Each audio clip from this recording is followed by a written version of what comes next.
And welcome back into the Franklin and Marshall pregame show on GoDiplomats.com. I am joined once again by the head coach of the Franklin and Marshall Diplomats, Coach John Troxell. Good to see you again. Glad to be here. Long summer. Glad football season's ready to go again. Couldn't wait. Christmas for us. Absolutely. Well, I'm sure it's a holiday just for the fans as well, who've been waiting eagerly to get the season going. Looking ahead to this week, week one opponent, you got Lebanon Valley. They're the defending MAC conference champions, but the Diplomats are riding a 32-year-long winning streak, a one-game winning streak over LVC and the Dutchmen. That last matchup coming back in 1982, the last time these two teams met on the gridiron. What does it mean for you and your team to have a new week one opponent, the non-conference opponent, but one that has a connection to F&M football history? I think it's great. I mean, just to have the local rivalry, they're right up the road, so just to draw some of the local interest. The other thing, too, for us, schematically, they're a lot different than Washington and Lee, who we've opened up with the last 8 years. So for our team moving forward into our conference schedule in weeks 2 and 3, we're going to see a more traditional football team as opposed to a triple option team. So it's going to be beneficial for our defensive kids playing Lebanon Valley College as opposed to Washington and Lee. So we're really looking forward to it. They're a well-coached team. They've done a great job over the, since Jim Monas got there as a coach. Obviously last year going to the national playoffs and returning a good nucleus of guys. So we have our work cut out for us this week. And so with Washington and Lee running an offense that is more similar than Washington and Lee's was to the teams in the Centennial Conference, does that affect your preparation in camp, that you're more ready for a Centennial Conference opponent in week 2, or do you game plan things the same way? Absolutely, we'll be more prepared. In the past, we had to change some things that we did defensively just to prepare for week 1, and we used a lot of time in camp to get ready for Washington and Lee. So now we use that time in camp to get ready for our schedule that comes even after Lebanon Valley College. Okay.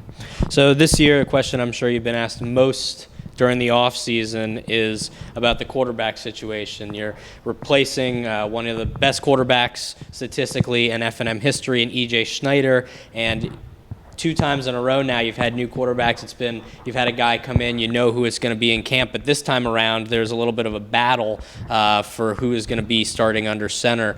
What does that mean for how you prepare in camp, and how did that competition work out?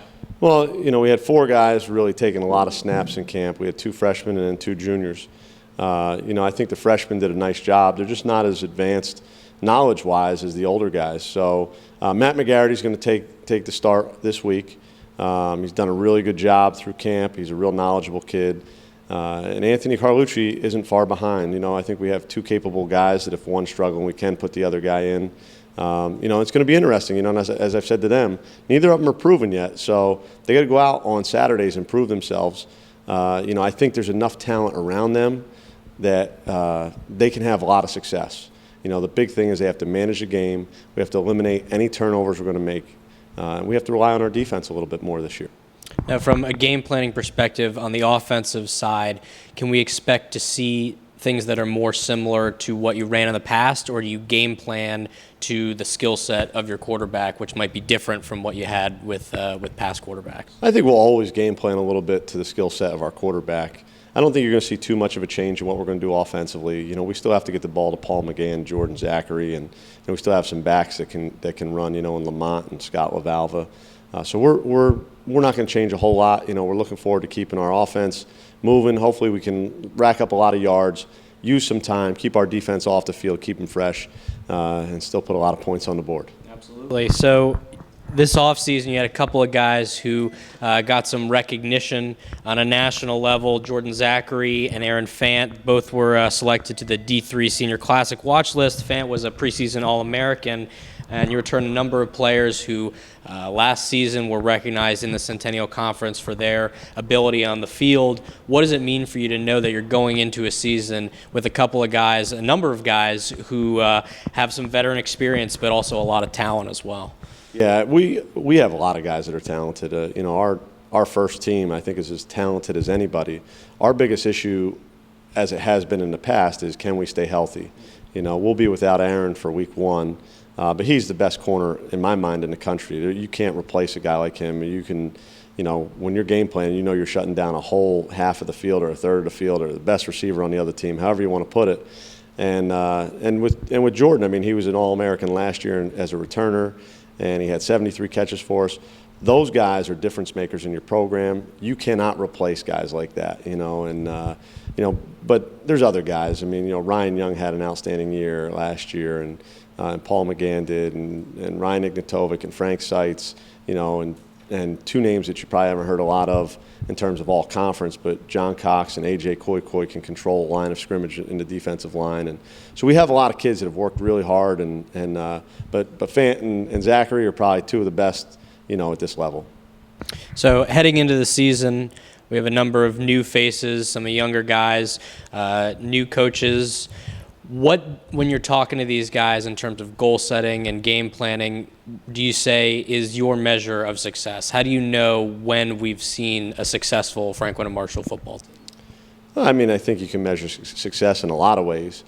For us, first and foremost, I mean, it's about the guys that we have in the room, the character that they have, their willingness to compete. We talk to them all the time about competing every play and working hard. And I would say this to you. I mean, our team is about as close as it gets right now. Having that camaraderie and guys that were willing to play for each other.